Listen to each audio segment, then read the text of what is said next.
Hello everyone, कैसे हैं आप लोग। आप लोगों का आकांक्षा एजुकेशनल चैनल में स्वागत है। आज का टॉपिक है यूज ऑफ सम एडवर्ब। आज हम कुछ एडवर्ब के प्रयोगों के बारे में पढ़ेंगे। हम पहले बात करते हैं टू का प्रयोग। टू एक एडवर्ब है और इसका प्रयोग कहाँ पर होता है, किस जगह पर होता है, ये आज हम जानेंगे।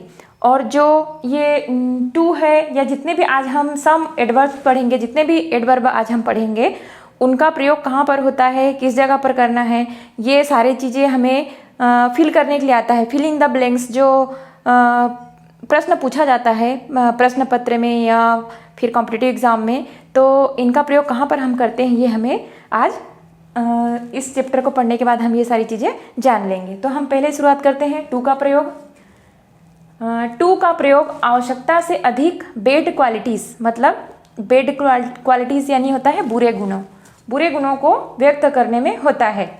जो टू होता है उसका प्रयोग क्या होता है, जितने भी बुरे गुण हैं, मतलब अच्छा नहीं दिखना, गंदा, खराब, जो भी सारी चीज़ें जो बेड क्वालिटीज़ आती है वो सारी चीज़ें जो टू होता है, इस जो टू का प्रयोग होता है वो बेड क्वालिटीज़ को व्यक्त करने में होता है। गुड क्वालिटीज़ को व्यक्त करने वाले एडजेक्टिव्स के पहले इनका प्रयोग नहीं होता है। मतलब कहने का तात्पर्य यह है कि जो टू होता है, टू का प्रयोग कहाँ पर होता है, किस एडजेक्टिव्स के पहले होता है, जो बुरे गुणों को व्यक्त करते हैं। और इसका प्रयोग कहाँ पर नहीं होता है, गुड क्वालिटीज़ को व्यक्त करने वाले एडजेक्टिव्स के पहले नहीं होता है। उदाहरण से हम समझते हैं। यहाँ पर मैंने लिखा है पहला, सी वाज टू अगली। अगली यानी होता है बदसूरत, मतलब ये बेड क्वालिटीज़ है, ठीक है। तो उसके आगे क्या लगाया है, टू लगाया है। ही इज़ टू डल, यहाँ पर भी ये जो डल है वो भी क्या है, बेड क्वालिटीज़ है, तो उसके आगे टू लगा हुआ है। अब कुछ वाक्य और लिखे हैं मैंने, हम इसको ऐसा नहीं पढ़ सकते हैं। She is too happy, he was too healthy. यहाँ पर हैप्पी है वो क्या है, गुड क्वालिटीज़ है, और हेल्थी मतलब क्या है, अपना स्वास्थ्य, स्वस्थ व्यक्ति, अपना स्वास्थ्य के से रिलेटेड है। तो जो यहाँ पर हैप्पी और हेल्थी लिखा है, ये दोनों क्या है, गुड क्वालिटीज़ है, और इसके आगे हम टू नहीं लगाएंगे। तो ये जो इस प्रकार का जो वर्ड बनता है वो क्या होगा, रॉन्ग होगा, वो गलत होगा। तो ये बात क्लियर होनी चाहिए आप लोगों को कि जो टू का प्रयोग कहाँ पर होता है, केवल बेड क्वालिटीज़ को व्यक्त करने वाले जो एडजेक्टिव्स होते हैं उनके पहले टू का प्रयोग होता है, और जो गुड क्वालिटीज़ को व्यक्त करते हैं उनके आगे हम टू नहीं लगा सकते, ठीक है। तो ये हो गया टू का प्रयोग। अब हम बात करते हैं वेरी का प्रयोग। इसके पहले हमने टू का प्रयोग देखा। वेरी का प्रयोग आवश्यकता से अधिक गुड क्वालिटीज़ को व्यक्त करने वाले एडजेक्टिव्स के पहले होता है। टू के बारे में हमने पढ़ा था कि ये बेड क्वालिटीज़ को व्यक्त करने वाले एडजेक्टिव्स के पहले होता है। अब ये जो वेरी है वो क्या करता है, गुड क्वालिटीज़ को व्यक्त करने वाले एडजेक्टिव्स के पहले होता है। यहाँ पर एग्जाम्पल लिखा है, she is very beautiful, Suman is very intelligent, that sum was very easy, ठीक है। अब जो गुड क्वालिटीज़ हैं यहाँ ब्यूटीफुल है, इंटेलिजेंट है और इजी है, ठीक है। तो उसके आगे हमने क्या लगाया है, एडवर्ब वेरी इनके आगे लगा हुआ है, ठीक है। ये दो चीज़ें आपको क्लियर हो गई कि जो टू होता है वो बेड क्वालिटीज़ को व्यक्त करने वाले एडजेक्टिव्स के पहले लगता है, और जो वेरी होता है वो क्या करता है, जो गुड क्वालिटीज़ होता है उनको व्यक्त करने वाले एडजेक्टिव्स के पहले वेरी लगता है, ठीक है।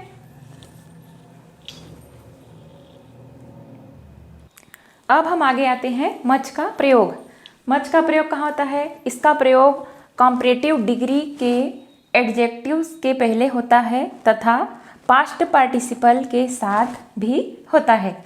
अब कैसे, यहाँ पर मैंने उदाहरण लिखा है, जो मच का प्रयोग होता है वह कहाँ पर होता है, कॉम्परेटिव डिग्री। हमने एडजेक्टिव्स की जो डिग्रियाँ पढ़ी थी उसमें हम लोगों ने ये सारी चीज़ें पढ़ी है, डिग्री के बारे में पढ़ा था। तो जो मच का प्रयोग होता है वो कहाँ पर होता है, कॉम्परेटिव डिग्री के एडजेक्टिव के पहले होता है, और कहाँ पर होता है, पास्ट पार्टिसिपल। ये भी हमने वर्ब वाले चैप्टर में पढ़ा था, पास्ट पार्टिसिपल क्या होता है। तो जो मच है उसका प्रयोग कहाँ पर होता है, पास्ट पार्टिसिपल के साथ भी होता है। अब यहाँ पर दो उदाहरण लिखे हैं मैंने, एक पास्ट पार्टिसिपल का लिखा है और एक कॉम्परेटिव डिग्री से रिलेटेड लिखा है, ठीक है। He is much interested in his plan, ठीक है। अब ये जो इंटरेस्टेड है ये क्या है, पास्ट पार्टिसिपल, के साथ में यहाँ पर हमने मच का प्रयोग किया है। अब जो दूसरा है, the air is much hotter today than yesterday, ठीक है। ये हमने पढ़ा था कंपैरेटिव डिग्री में, जो होता है पॉजिटिव डिग्री, कंपैरेटिव डिग्री और सुपरलेटिव डिग्री। तो जो हॉट है, हॉट का हॉटर कंपैरेटिव डिग्री में होता है, और हॉट इसका जो हॉट का सेकंड डिग्री है कंपैरेटिव डिग्री, हॉटर आया है तो हॉटर के पहले हमने क्या लिखा है, मच का प्रयोग किया है। और हमने डिग्री में पढ़ा था कि जब कंपैरेटिव डिग्री हम बनाते हैं किसी भी एडजेक्टिव्स को तो देन लगता है, यहाँ पर हमने देन लगाया, ठीक है। तो जो ये वाक्य है ये क्या है, कंपैरेटिव डिग्री का वाक्य है। यहाँ पर हमने कंपैरेटिव डिग्री के एडजेक्टिव के पहले हमने क्या लगाया है, मच लगाया है, और यहाँ पर पास्ट पार्टिसिपल के साथ हमने यहाँ पर क्या लगाया है, मच लगाया है, ठीक है। ये लोग आप लोग इसे याद रखेंगे। उसके बाद हम आते हैं वेरी मच, ठीक है। मच है, अब यहाँ पर वेरी मच। वेरी मच का प्रयोग कहाँ पर होगा, इसका प्रयोग वर्ब की विशेषता बताने में होता है। अब वर्ब कैसे, कोई सा भी वर्ब होता है हम उसको मॉडिफाई करते हैं, उसकी विशेषता बताते हैं, तो वहाँ पर वेरी मच का प्रयोग होता है। यहाँ पर एग्जाम्पल लिखा है, पहला लिखा है मैंने, I love you very much, ठीक है। यहाँ पर लव को मॉडिफाई कर रहा है, उसकी विशेषता बता रहा था, यहाँ पर वेरी मच आया। उसके बाद आई thank you very much, thank मतलब हम किसी को धन्यवाद दे रहे हैं तो उसको हम मॉडिफाई कर रहे हैं, उसकी विशेषता बता रहे हैं, तो यहाँ पर भी क्या आया है, वेरी मच आया है। ये हो गया आपका मच और वेरी मच, ठीक है। अब हम आगे आते हैं टू मच। टू मच का प्रयोग कहाँ पर किया जाता है, ठीक है।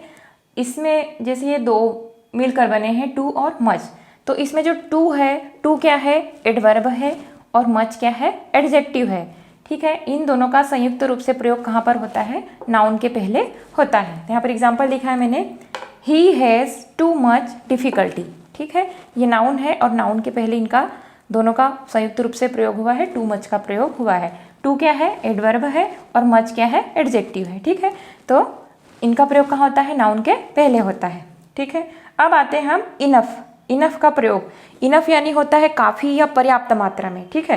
तो जो इनफ है इसका प्रयोग पर्याप्त के अर्थ में, ठीक है, काफ़ी या पर्याप्त के अर्थ में एडजेक्टिव के रूप में नाउन के पहले होता है, ठीक है। उदाहरण लिखा है यहाँ पर मैंने, इनफ यानी होता है पर्याप्त मात्रा में या काफ़ी मात्रा में, ठीक है। अब एग्जाम्पल है यहाँ पर, have you got enough bread. दूसरा है, there is enough salt in the dish, ठीक है। इनफ यानी होता है पर्याप्त, और पर्याप्त के अर्थ में एडजेक्टिव के रूप में इसका प्रयोग कहाँ पर होता है, नाउन के पहले होता है, ठीक है। अब हम आगे आते हैं क्वाइट का प्रयोग। क्वाइट का प्रयोग, क्वाइट का अर्थ क्या होता है, पूर्णतः, सर्वथा, कुछ हद तक या पूरी तरह से, ठीक है। ये जो क्वाइट शब्द हमने लिखा है उसका अर्थ क्या होता है हिंदी में, पूर्णतः, सर्वथा, कुछ हद तक या पूरी तरह से, ठीक है, के अर्थ में, ठीक है ना। पूर्णतः, सर्वथा, कुछ हद तक या पूरी तरह से के अर्थ में पूर्णता के भाव देने वाले, ठीक है। किसी भी चीज़ को पूर्ण रूप से बताने के लिए पूर्णता का भाव देने वाले एडजेक्टिव्स के पहले इसका प्रयोग होता है। एग्जाम्पल से समझेंगे, I quite agree with you on this point, मतलब किसी भी चीज़ को उसको पूर्ण मान रहे, पूर्णतः, तो वहाँ पर किसका प्रयोग किया हमने, क्वाइट का प्रयोग किया है। दूसरा है, I hope you are quite happy here, ठीक है। किसी भी चीज़ को हम मतलब मान रहे हैं कि वो पूरी तरह से अच्छा है या पूरी तरह से यहाँ पर हैप्पी, जैसे ये वाक्य है, I hope you are quite happy here, ठीक है। मैं आशा करता हूँ कि तुम यहाँ पर क्या हो, पूरी तरह से खुश हो, अच्छी तरह से खुश हो। तो ठीक है, किसी भी चीज़ को हम ऐसा मान के चल रहे हैं कि वो पूरी तरह से अच्छा है, स्वस्थ है, या फिर किसी भी चीज़ को मान रहे हैं पूरी तरह से, पूर्णता के भाव देने वाले एडजेक्टिव पहले इसका प्रयोग होता है, ठीक है। तो क्वाइट का प्रयोग कहाँ पर होता है, पूर्णता के भाव देने वाले एडजेक्टिव के पहले होता है। जैसे हम बोलते हैं ना, आई क्वाइट वेल, तो हम मतलब पूरी तरह से मैं स्वस्थ हूँ या अच्छा हूँ, तो पूर्णता का भाव देने वाले एडजेक्टिव के पहले क्वाइट का प्रयोग होता है।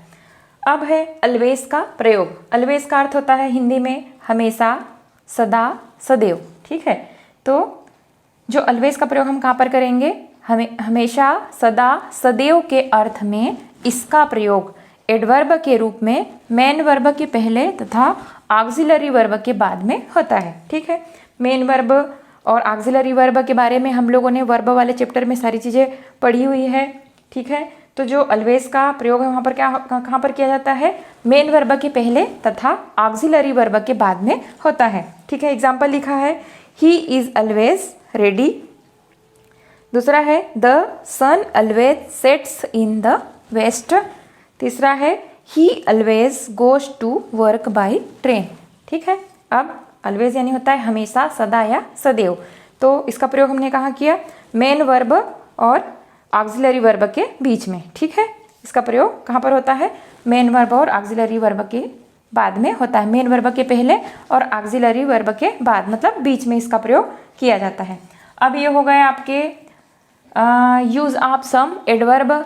कुछ और बाकी है तो हम इसके कल वाले चैप्टर में पढ़ेंगे, पार्ट 2 में पढ़ेंगे। यूज ऑफ सम एडवर्ब का ये पार्ट 1 था, पार्ट 2 में हम सारी चीज़ें कल पढ़ लेंगे। अब जो हमने आज पढ़ा है इससे संबंधित आपको यदि कोई भी डिफ़िकल्टी हो तो मुझे कमेंट बॉक्स में आप लोग ज़रूर लिखें, तो मैं आपकी जो भी प्रॉब्लम्स है, डिफ़िकल्टीज़ है, उसको मैं सॉल्व करने की कोशिश करूँगी। ठीक है, और जो आज का हमारा चैप्टर था उसे आप लोग सब्सक्राइब कीजिए, लाइक कीजिए और अपने दोस्तों को भी इसे शेयर कीजिए। धन्यवाद।